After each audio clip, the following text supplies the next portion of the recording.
Hello guys, welcome back to my channel. Good morning বন্ধুরা, সবাই কেমন আছো? আশা করি সবাই খুব খুব ভালো আছো, আর আমরাও ভালো আছি। আমার এই ব্লগটা তোমাদের জন্য দেখতে থাকো, আর ভালো লাগলে অবশ্যই লাইক, কমেন্ট, শেয়ার, সাবস্ক্রাইব করে দেবে।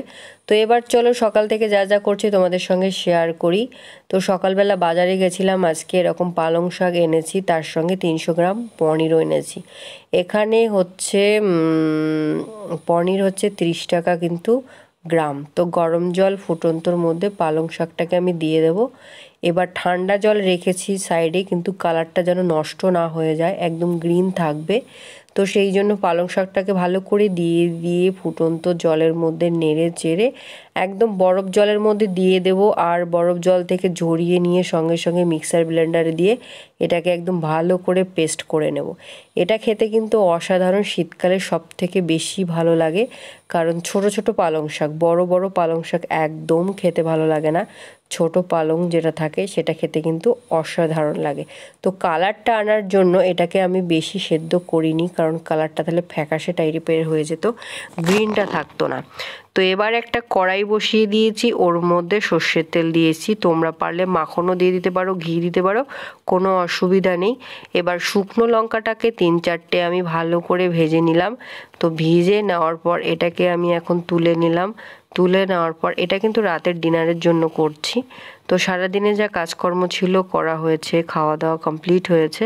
তো এখন রাতের ডিনারের জন্য এটা হচ্ছে। এবার আমি ওই সর্ষের তেলের মধ্যে কয়েক গোটা জিরে ফোড়ন দিলাম, এবার দিয়ে দিলাম আদা কুচি। আদা কুচি দেওয়ার পর এবার 2টো তেজপাতা যাবে।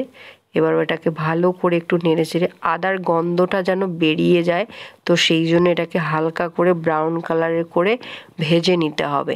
এবার 2টো তেজপাতা দিয়ে দিলাম, আবারও ভালো করে নেড়ে চেড়ে জিরে গুঁড়ো, ধনে গুঁড়ো, হলুদ গুঁড়ো, স্বাদ মতো নুন, চিনি, দই একসঙ্গে পেস্ট করে রেখে দিয়েছি। তার সঙ্গে একটু কাশ্মীরি লঙ্কা গুঁড়ো আর একটু ঝাল লঙ্কা গুঁড়ো। তোমরা পারলে এটা দিতেও পারো, না দিতেও পারো, কাঁচা লঙ্কা দিয়েও করতে পারো, কোনো অসুবিধা নেই, যার যেটা পছন্দ।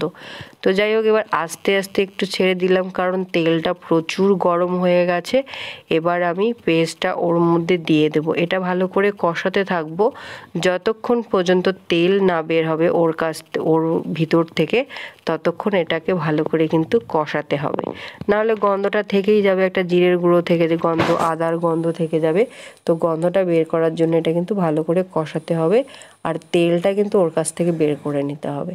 তো এর ফাঁকে আমি এবার মিক্সার ব্লেন্ডারে পেস্ট করে নিলাম পালং শাকটা। পনিরগুলোকে কেটে নিয়েছি। পনিরটা তোমরা ভাজলে ভাজতেও পারো, নাও ভাজতে পারো, কবে অনেকেই ভেজে খায়, কিন্তু আজকে আমি যেটা করব এটা একদম ভাজবো না। অনেক সময় কি করি ভেজেও দিই, তো আজকে ভাজবো না। যাই হোক, কেটে কুটে রেখে দিয়েছি। তো অনেক সময় কি হয়, পনিরের একটা গন্ধ থাকে, পারলে তোমরা একটা গরম জল করে ওর মধ্যে ভিজিয়ে রাখতে পারো 5-10 মিনিট। রাখার পর নুন হলুদ মেখে একদম হালকা ঘিয়ে বা মাখনে ভেজে নিতে পারো, তবে টেস্টটা আরও বেশি বাড়ে। তো অত টেস্টের আবার দরকার নেই, কারণ প্রিজারভেটিভ আমি হচ্ছে পনিরটা নিইনি। তো এটা বেশি দিন হয়ে গেলে কিন্তু খুলে খুলে যাবে, তো সেই জন্যে খোলা পনির আনা হয়েছে, যেটা একদম মানে সঙ্গে সঙ্গে যেটা ছানা বানিয়ে পনির বানায়, তো সেটাই আর কি। তো এবার আমি একটুখানি বাটা ঘষাটা ভালো করেই দিয়ে দিলাম। তো নাড়তে থাকলাম। এটা কার কার খেতে ভালো লাগে অবশ্যই কমেন্ট করে জানাবে। আর পরিমাণ মতো একটু মিষ্টি তো দিতেই হবে, চিনি, কারণ এখানে পালং আছে। একটু হালকা মিষ্টি হলে একটু ভালো হয়, কারণ খারাপ হয় না।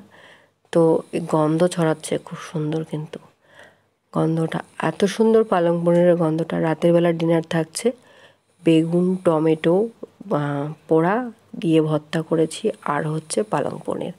তো তেলটা বেরিয়ে আসার পর এবার পালং পেস্টটা আমি দিয়ে দিলাম। তো ভালো করে এটাকে কিন্তু কষাতে হবে, না হলে পালংয়েরও একটা গন্ধ থাকে, ওটাও গন্ধ লেগে যাবে। তো এটাকেও কিন্তু ভালো করে কষাতে হবে, একদম মাখো মাখো। প্রায় কষা হয়ে গেছে। এবার এক টুকরো মাখন ওর মধ্যে কেটে দিলাম।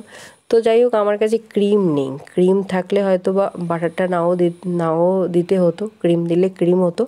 তো ক্রিমটা আমার কাছে ছিল না যেহেতু, তো সেই জন্য আমি বাটার দিয়ে করলাম। আর উপরে একটুখানি আমি দুধটা ছড়িয়ে দেবো। এবার আমার হয়ে যাওয়ার পরে পনিরগুলোকে আস্তে আস্তে আমি 1টা 2টো 3টে 4টে করে কিন্তু ছেড়ে দিচ্ছি। পনিরের সব কিছু খেতে ভালো লাগে, পনিরের পরোটা বলো, পনিরের লুচি বলো, পনিরের কিন্তু লুচিও হয়, পরোটাও খেতে ভালো লাগে, সব কিছু ভালো লাগে পনিরের। তো এবার 1টা 2টো 3টে 4টে করে পনির দিয়ে দিলাম। পনির খেতে কে ভালো, অনেকেই পনির খেতে চায় না, বলে যে ফ্যাট হয়ে যায়। এটা ভুল কথা, কারণ আমরা রোজ রোজ তো কিন্তু পনিরটা খেতে পারি না। পনিরের কোপ্তা, পনিরের ডালনা, পনিরের আলু ভাজা পনির কিন্তু পাওয়া যায়।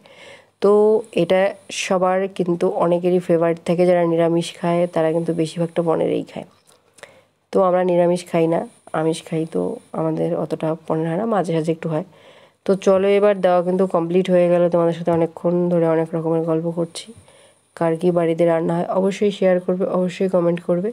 আমি যেভাবে করি তো সেভাবে যারা যারা ইউটিউব আছে তাদেরকে বলছি। এবার আস্তে আস্তে করে নেড়ে দিতে হবে এটাকে। একদম মাখো মাখো হয়ে এসছে, বেশি একদম ঘন করা যাবে না, তো না হলে তখন আবার একটু একটু করে হয়ে যাবে। আর এর ফাঁকে এদিকে সব রেডি করে নিয়েছি। বেগুনটাকে ভালো করে ছুলে নিয়েছি, টমেটোটাকে ভালো করে ছুলে নিয়েছি একদম ধুয়ে, পেঁয়াজ কুচি, ধনেপাতা কুচি, বেগুন কুচি, দেখো একদম। তাই পেঁয়াজটাকে একটুখানি হালকা ফ্রাই করে নিলাম, আমার মনে হয় ভালো হতো। তো আমি বেগুনটাকে গোটা পুড়িয়েছি, ওর মধ্যে রসুন দিয়ে দিয়েছিলাম, তো রসুনের সঙ্গে খেতে কিন্তু খুব ভালো লাগে। তো পেঁয়াজটা একটু ফ্রাই করে নিলে আমার মনে হয় ভালো হতো। তো যাই হোক, যেটা করিনি সেটা আর বলে লাভ নেই। এবার এটাকে ভালো করে চটকিয়ে নেব হাত দিয়ে। ওর মধ্যে লঙ্কা দিয়েছিলাম, কত সুন্দরভাবে সিদ্ধ হয়ে গেছে। এবার লঙ্কাগুলোও কিন্তু খুব সুন্দরভাবে সিদ্ধ হয়েছে, দেখো। অনেক কটা লঙ্কা দিয়েছিলাম, শীতকালীন লঙ্কা প্রচুর কিন্তু ঝাল হয়। ধনে কুচিটা করে নিয়েছি, আর টমেটোটাকে পুড়ে নিয়েছি, পেঁয়াজ ঝুরি করে কেটে নিয়েছি। এবার এটাকে ভালো করে চটকাবো। তো এরকম বেগুন মাখা বা বেগুন ভর্তা কার কার ভালো লাগে অবশ্যই কমেন্ট করে জানাবে। আর সঙ্গে থাকছে স্বাদ মতো নুন, সরষের তেল। সরষের তেলে ভর্তাটা মাস্ট, কিন্তু না দিলে একদম ভালো লাগবে না। তো এবার কমপ্লিট হয়ে গেল। দুটো জিনিসই আজকে রাতের ডিনার থাকছে, রুটি, বেগুনের ভর্তা, আর হচ্ছে পালং পনির। এই হচ্ছে আজকে রাতের খাবার। আজকের বারটা ছিল শনিবার, তো শনিবারে মঙ্গলবারে নাকি পোড়া জিনিস খাওয়া নাকি অনেক ভালো বলে আর কি, সেটা জানি না কেন ভালো। তো বলে যে এটা ভালো শরীরের পক্ষে, কোনো দৃষ্টির ক্ষেত্রে এই পোড়া জিনিসটা শনিবার মঙ্গলবার নাকি খাওয়া ভালো। তো যাই হোক, এটা আমার কিন্তু হয়ে গেল। এটা এবার আমি বাটির মধ্যে এখন একটু নামিয়ে নেব। বাটি আমি বসিয়ে দিয়েছি, তো বাটিতে এক টুকরো মাখন কেটে দিয়েছি। মাখনটা বেশি করে দিয়েছি কারণ ক্রিমটা থাকলে আমার এত মাখন দিতে হতো না। তো পালং পনিরে একটু ঘি মাখন না হলে আর কি ভালোই লাগে না। তো কার কোনটা কি আমি জানি না। হোটেলের পালং পনির আমি খেয়েছি, প্রচুর উপরে তেল ভেসে আছে।